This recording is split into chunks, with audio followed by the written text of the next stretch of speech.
bed down, fully kitted up, because you don't know when you've got to make a move. There is no one-size-fits-all solution to rough sleeping. Daniel, a working carpenter who hit hard times when we filmed him in Croydon last year, has different needs to Leon, a homeless prison leaver we filmed 18 months ago in Bridgend. If it gets much colder, I'm thinking of doing something just to go back in, because I've done a winter before and it's horrific. And it's different again for Ian. This is him 4 years ago, a crack addict, living in a home of crates underneath Hammersmith flyover. Then 2 years ago in a hostel, but struggling with organisation and self-care. If you're picking someone up and you're going to put them in a hostel with 26 other people that are all addicts, it's going to rub off on you. I've been going round in this circle now for like 20 odd years, and it's like get into a hostel, become homeless. Yeah. Get into a hostel, become homeless. They say support is having a key work every 2 weeks. Yeah. That's not support. Now he's doing better in a different hostel, and his old spot under the flyover has been claimed by someone else. What do you think about Andy Burnham's pledge to end rough sleeping in the UK? In simple terms, it's not possible. Homelessness isn't the issue. The issue is drug addiction, prison, a family breakup, relationship breaks down, losing your job. So homelessness is the symptom? Yeah, it's a symptom of it. Yeah. And so unless you're going to solve all of those things, which would be a very big ask, you're not going to end homelessness. I will soon go through that door behind me and issue my first instruction to end rough sleeping in our country.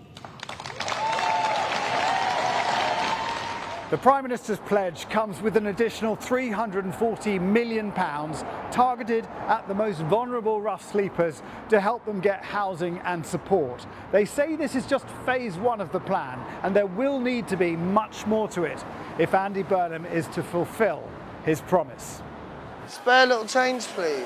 Ian's life documents the failed efforts of previous governments.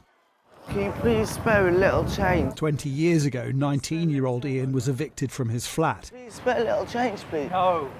In the Blair-Brown era, when a rough sleeping unit had dramatically reduced numbers on the streets by focusing on the root causes.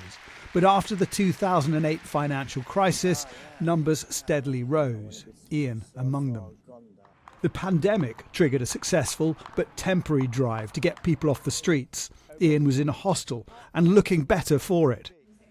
Then, despite a pledge from the Housing Minister Michael Gove to end rough sleeping, Spare a little change, please. Ian was soon back on the streets, and there were nearly 13,000 rough sleepers in London last year, a figure 60% higher than a decade ago.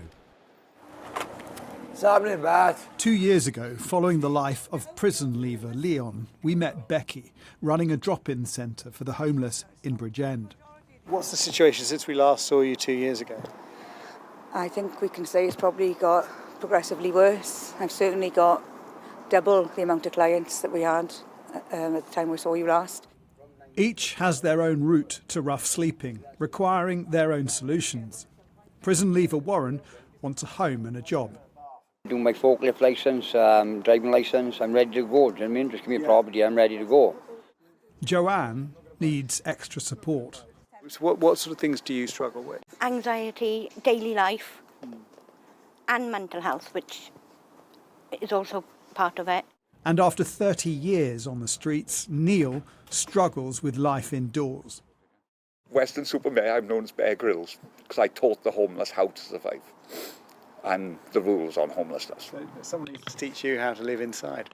Yeah, basically, it sounds stupid, but I need to be taught now how I'm meant to do what I'm meant to do. For 30 years, you've seen what's been going on the streets and of it's Britain. getting worse. Is it? Yes, a lot worse. When I left Bridgend 21 years ago, there was maybe a handful of homeless. I've come back and we're everywhere. Andy Burnham has pledged to end rough sleeping. Do you think he can do it? I would like to think yes, but I don't hold much hope. No. I really don't. Where are they going to put us? The council got no properties, housing association got no properties, and they've given all the hotels away. We need funding, we need time, we need support. It's all right to put a roof over their heads, but when they can't cope with that and they can't manage that, they're going to be homeless again. Do you want some squash, love?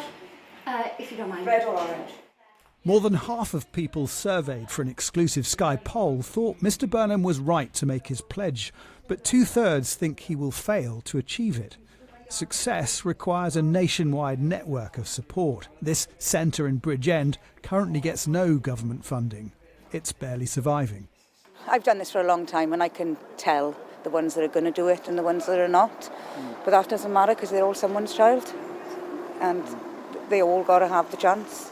Whether we think that they can do it or not is irrelevant. They're all somebody, they're all a person. Yeah. And every life is worth investing in.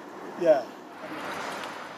They've learned to live in the harshest of conditions, but for many, the hardest thing is a route out.